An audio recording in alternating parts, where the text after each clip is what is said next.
I still remember that day with the kind of clarity that sticks to the bones. The weather was warm, the kind of sunshine that usually invites laughter. But in that car, silence choked me. I sat in the back seat of my son's SUV, clutching an old cloth bag like it was a life raft. My fingers trembled not because of the cold, but because of what had just happened. My son was driving his face expressionless, and his wife sat beside him, avoiding my eyes. I knew that kind of silence. It wasn't peace, it was dismissal. He didn't even turn around when he said it. "Mom, don't take it the wrong way. We're just putting you near the market for now. It'll be easier for everyone." I didn't respond. What was there to say? My voice wouldn't have made a difference. I had learned long ago that silence sometimes protected dignity better than begging ever could. The night before had been the last straw. My daughter-in-law had shouted again about how she couldn't take it anymore. My cough, my slow steps, my presence. I heard her say, "She's a burden. We've tried, but this is too much." And then he said it. "She is a burden."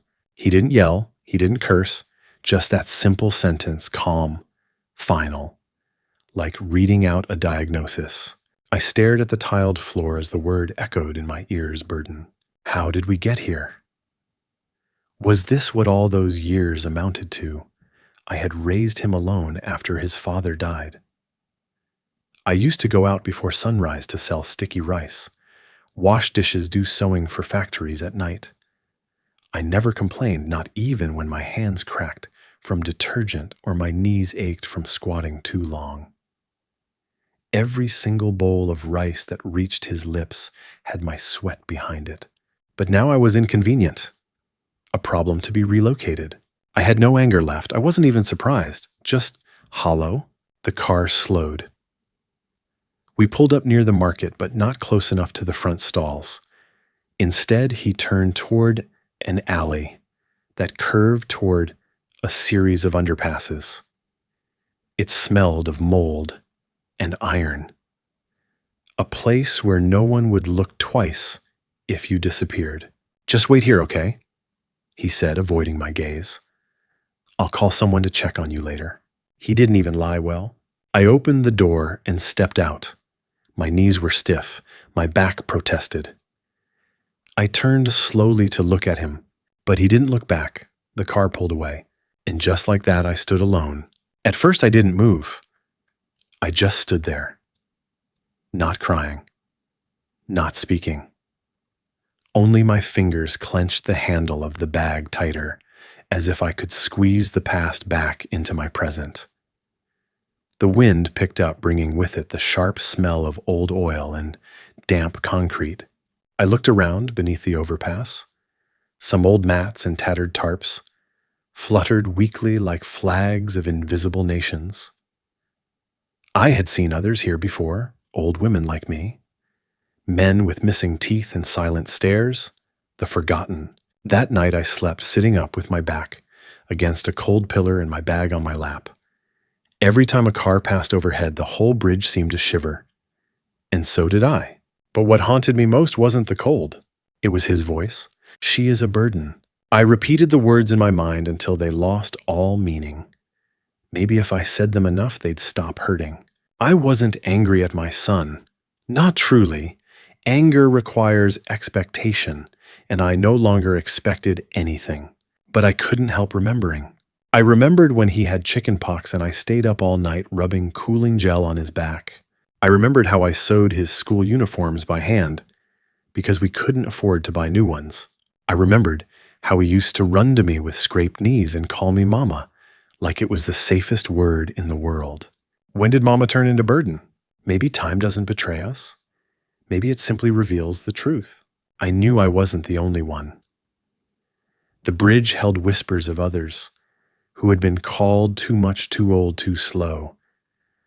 But I had never thought it would be me. That night, as I sat alone under the bridge, with the smell of rust and motor oil in my nose, I began to think of what I would do next, not to survive. I had survived many things, but to remember, to remind myself that I had once mattered, that I was not always unwanted. I pulled out an old handkerchief from my bag. Wrapped in it was a tiny framed photo of me and my son when he was 5.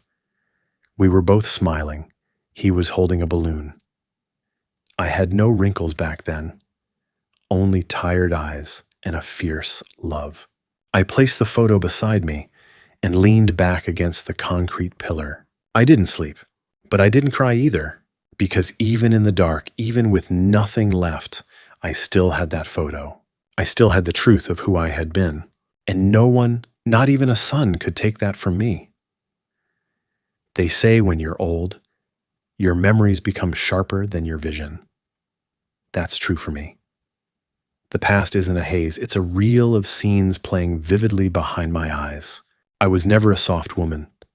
Life never allowed me that luxury. My name is Ni, and I was born in a small village where dust clung to your skin like second nature, and where the sound of hunger could be heard at dusk. My mother died young. My father was a fisherman with no patience for grief. By 16, I was married to a factory worker. By 20, I was a widow with an infant in my arms. My son was all I had left, and so I became everything. I worked during the day, cooked during the night, and sold sticky rice at dawn.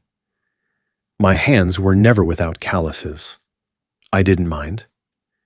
There was a rhythm to my suffering, a cadence I could understand.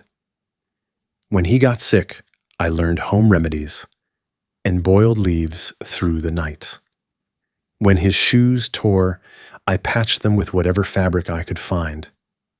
I skipped meals so he wouldn't have to. Every time he called me mama, I felt like maybe I hadn't failed.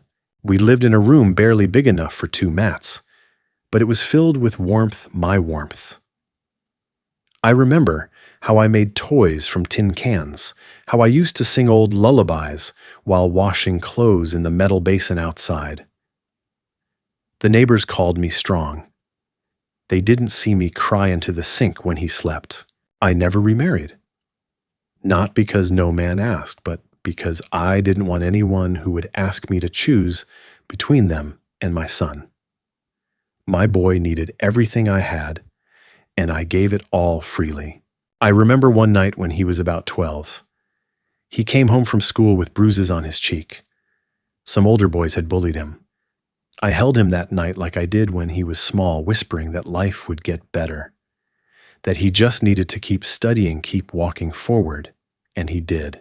He graduated, got into university, found work in the city. I was so proud. At his wedding, I wore the only dress I had bought new in 30 years. I didn't care that my shoes were secondhand. I stood tall, I smiled, I blessed them. But somewhere along the line, I stopped being his center. At first he still called, still visited. Then it became once a month. Then only on holidays. Then only if I called first. Eventually, I started counting the silences instead of the conversations. Still, I never complained. When he finally asked me to live with him and his wife, I was hesitant. Not because I didn't love him, but because I knew how cities can turn warmth into ice. But I said yes. I told myself maybe I could help, be useful, be there for his children if he ever had any. Instead, I became something they stepped around. I was too quiet or too slow or too much in the way. I remember once dropping a bowl. It shattered on the kitchen floor. My daughter-in-law didn't yell, but the way she looked at me was sharper than any scream. As if my existence was a flaw in their perfect life. Still I stayed, because that's what mothers do. But that day in the car, the day he left me under the bridge, I realized something. I had given everything to raise a man who no longer saw me. And now, in the echoing darkness, under the overpass, I clung not to resentment, but to memory. I remembered my mother's hands coarse and strong. I remembered the scent of wet earth from the rice fields. I remembered his laughter when I used to tickle him with my apron strings. Even here, even now, those memories were mine. I made a small space for myself under the bridge. I tied plastic bags to form a curtain, found a piece of cardboard to sleep on. The others nearby nodded politely, but no one spoke much. Everyone had their own pain to manage. One morning, a young boy passed by on his way to school. He dropped his sandwich. I picked it up and handed it to him with a smile. He looked surprised. "Thank you, Grandma," he said. "Grandma?" The word made me pause. I hadn't heard it in years. I sat back down and pressed my hands together. I may not be part of anyone's home anymore, but I was still someone, still human. And in this world of concrete and exhaust fumes, I would hold on to that. Not for revenge, not for pride, but because I had a name, and my name was not burden. The days beneath the bridge blended together, each one shaped by the sound of traffic overhead and the rhythm of survival. Morning came not with a rooster's crow, but with the rumble of delivery trucks and the honks of impatient drivers.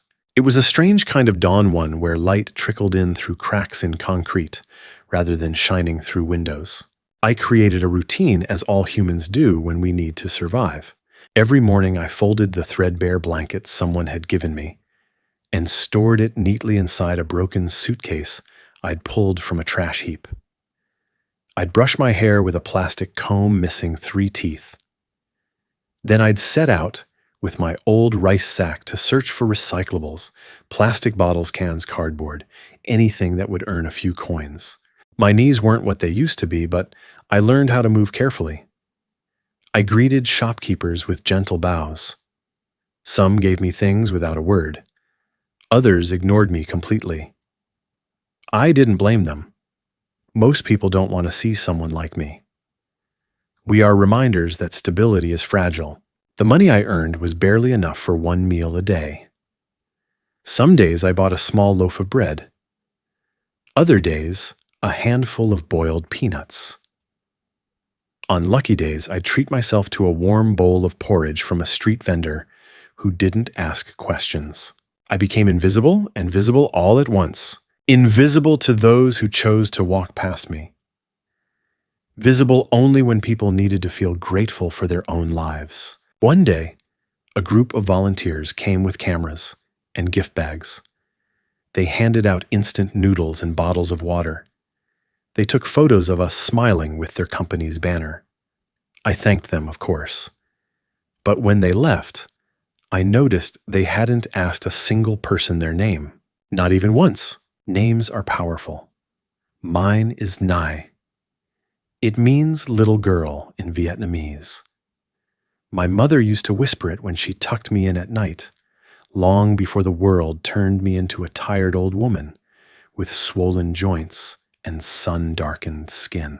Even here, even now, I held on to my name. Sometimes at night, the wind would carry voices from the market nearby.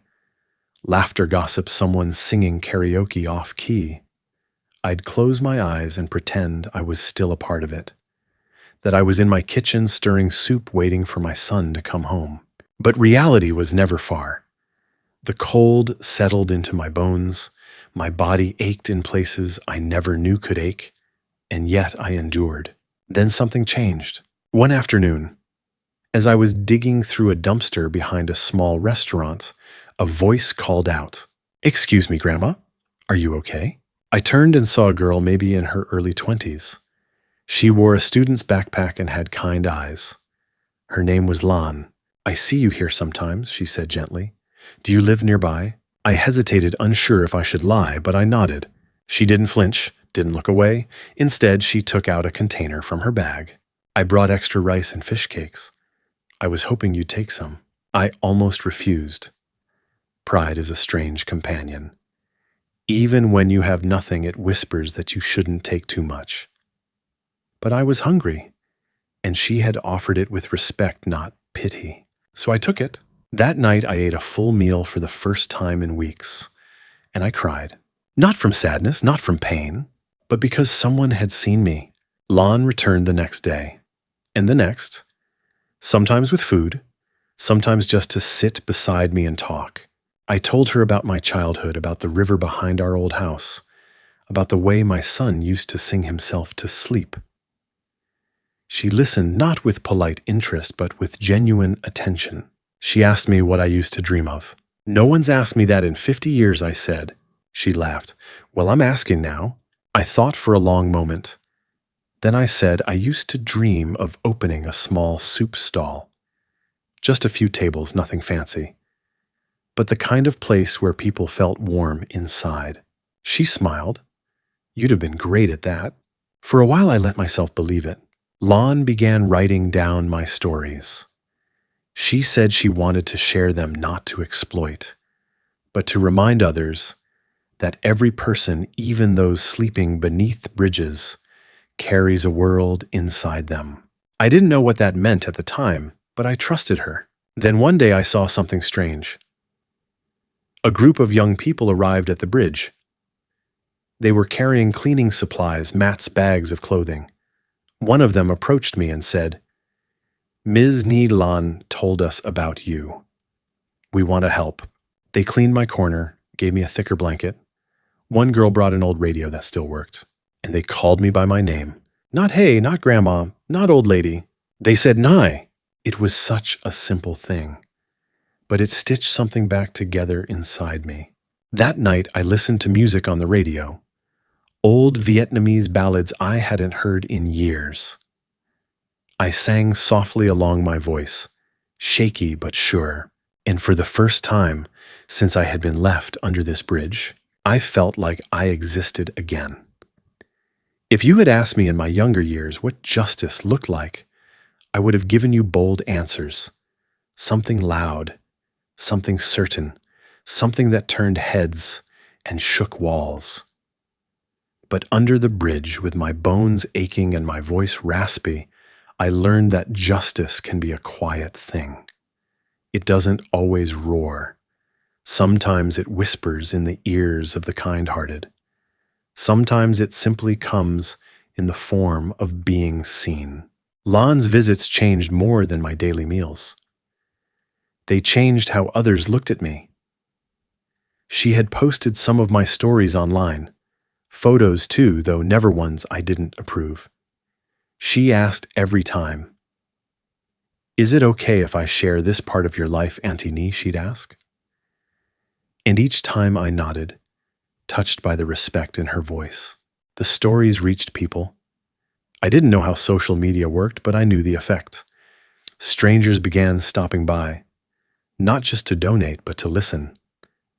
A young woman brought me warm pho and sat cross-legged beside me asking about the war. An older man in a suit came with a quiet smile and offered me a small folding chair. "You deserve better than the cold ground," he said. Then one day something truly unexpected happened. Lon arrived with a paper in her hand and tears in her eyes. "Someone wants to offer you a small apartment," she said breathlessly. "A sponsor, someone who read your story. He said you remind him of his own mother who passed away before he could repay her." I couldn't speak. My mouth opened, but no words came out. For a moment I thought maybe it was a mistake or a trick. But Lon took my hand and said, "You don't have to accept, but it's yours if you want it." We visited the place together. It was small, just one room with a window, a bed, a hot plate, and a bathroom. But to me it looked like a palace. Clean walls, running water, a door that locked.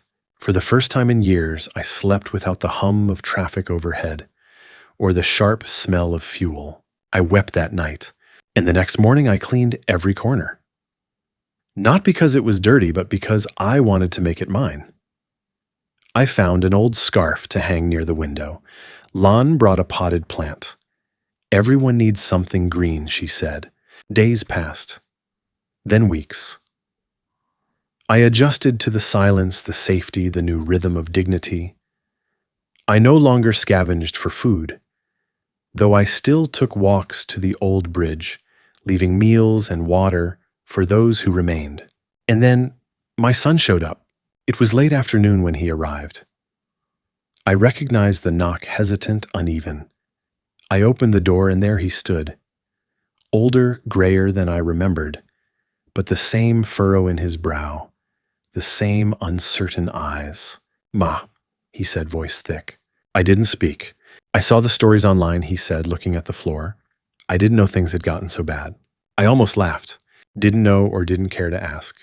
He brought flowers, store-bought, bright, pretty, meaningless. I'm sorry," he added. I waited. "For everything. For saying what I said. For leaving you there." There it was. The admission. Late, tired, but real. I didn't yell. I didn't cry. I simply stepped aside and let him sit. We didn't talk much. He told me his wife had left, that the house felt empty, that he kept hearing my voice in the quiet, calling his name, singing lullabies, laughing faintly in the kitchen. "I didn't deserve you," he whispered. I looked at him. My son, my blood, the boy I once carried on my back through the rain. "No," I said quietly, "but I carried you anyway." And he cried, not like a grown man, like a child, and I held him. Because that's what mothers do, even when the world forgets them, even when their children break their hearts. A mother's love, if it is true, does not vanish. It retreats. It aches. But it never dies. That day justice came quietly, not in a courtroom, not with applause, but in a folding chair in a small room between a mother and the son who finally saw her.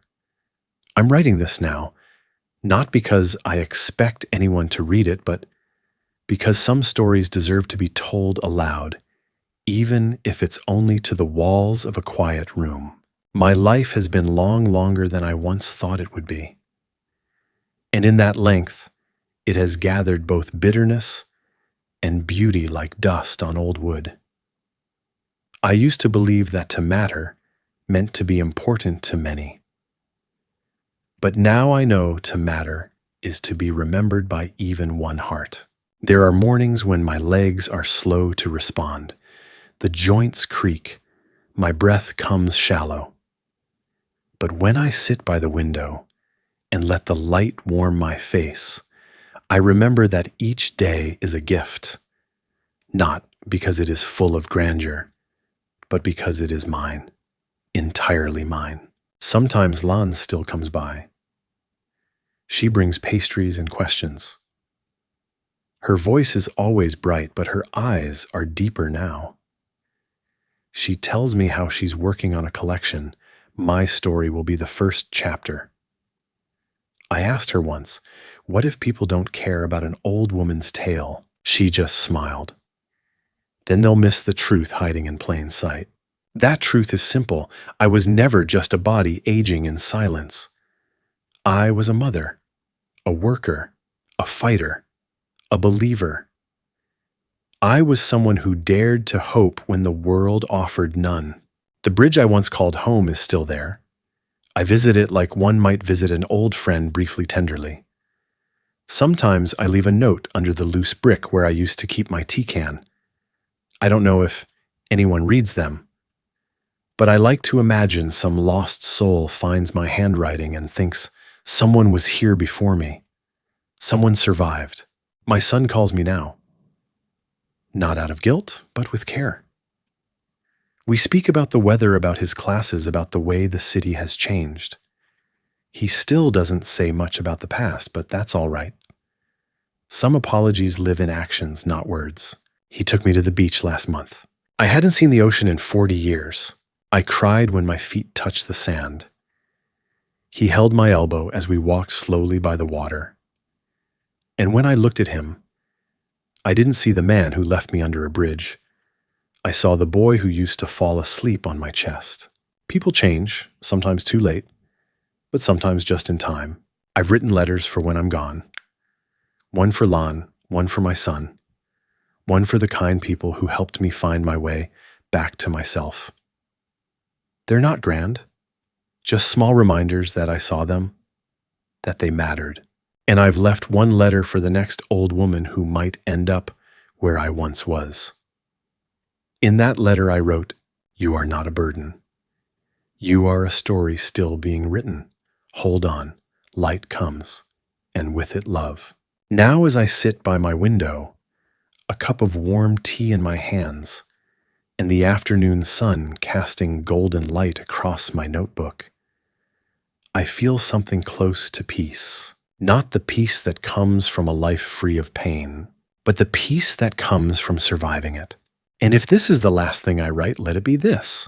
I was once called a burden, but I lived long enough to become a blessing.